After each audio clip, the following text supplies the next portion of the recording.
General Tso'Boy in our studio. I want to welcome Gary Wu. Thanks so much for coming in. Thank you for having me. So happy to have you. You guys are open up in the Domain. Been open months now. Yeah, about 6 months. Okay. We opened in late June. And you're kind of a modern casual take on American Chinese food, and you serve a lot of sandwiches. Yeah, so we love American Chinese flavors, but we like to have fun with our food too. And we love the experience of eating a great sandwich, and I think the flavors and the profile work really well together. And just like nice crusty bread.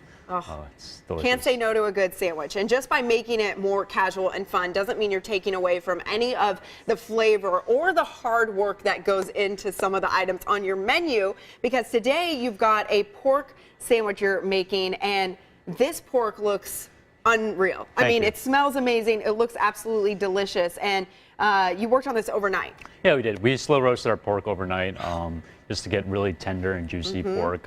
It's great. Succulent pork. You can tell just by looking at it. I know this is going to be delicious. And then, of course, also what makes it so good is the sauce. So you're going to demonstrate how you put that together. What's the sauce called? It's called char siu sauce. It's a traditional Cantonese barbecue sauce, a little sweet and savory in profile, but I think it pairs really well with pork. Great. So let's talk about what's in that. Yeah, so right here I have a pot with just a little water in it, and then I'm going to put some ingredients in here. This is a little bit of sesame paste. We'll start with that.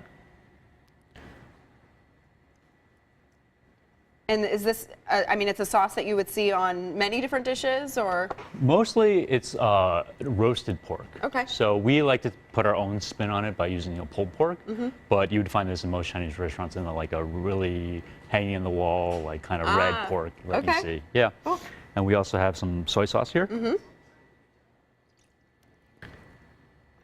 This is hoisin sauce. It's made out of soybeans. Okay, yes. Seen that, used it a little bit. Yeah, it's really good with duck as well. Okay. Yeah. You guys have some duck on the menu? We don't, but I want to bring it in. Yeah. Sometime though. I'm sure you're changing things up as you go. Of course, yeah. We constantly think of new things and fun things to make. Yeah. Yeah. This is oyster sauce. Yeah, oyster okay. sauce has a little oyster extract in it. It has a nice savory flavor. Yeah, I was gonna say that salty. Yep, salty, briny, kind of like in the back of your throat. Okay. And then here we just have a little garlic. Great. For aromatics. A lot of garlic. Yep. Like that. But garlic is good. And then here's a little salt.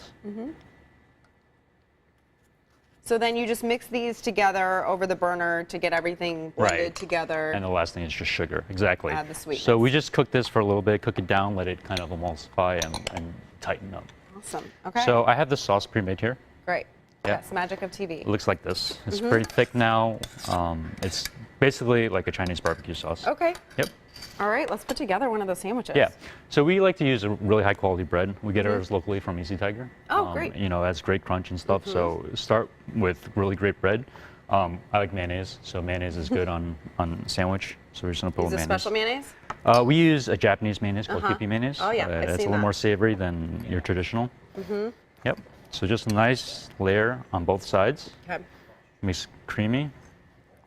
And then here we're gonna do some shredded lettuce.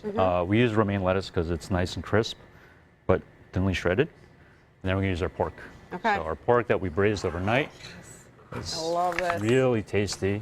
Looks so awesome. Go like this. Good amount of pork. Good size sandwiches. Yeah. I want to make you feel good. We can appreciate that.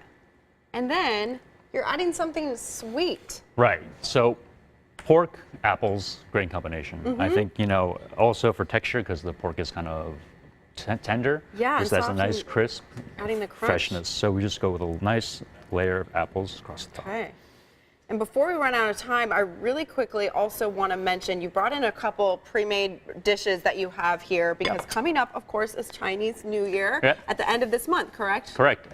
January 28th is the Chinese Lunar New Year. In Chinese culture, we like to eat a lot of things that promote, happiness and wellness. So one thing you'll find on our menu is noodles. Noodles promote longevity. These are our ginger scallion noodles. The long noodles, yes. Which are strengths, and also wontons. We're going to introduce those during Chinese New Year. And what's kind of the symbolism? So the way we fold the wontons is called the prosperity fold because it represents a golden nugget. So if you eat those, you'll prosper. Ah, for the coming year. Great. So you're going to be adding those and maybe having a little celebration at the restaurant later this month. Tell Definitely. us where you're located. We're on 11501 Rock Rose and up in the Domain, New Great. Part, north side of Domain. Awesome. This Yeah. looks delicious. The Thank pork you. looks amazing. So go check out General Tso'Boy. Gary, thank you so much. Thank you. We'll be right back.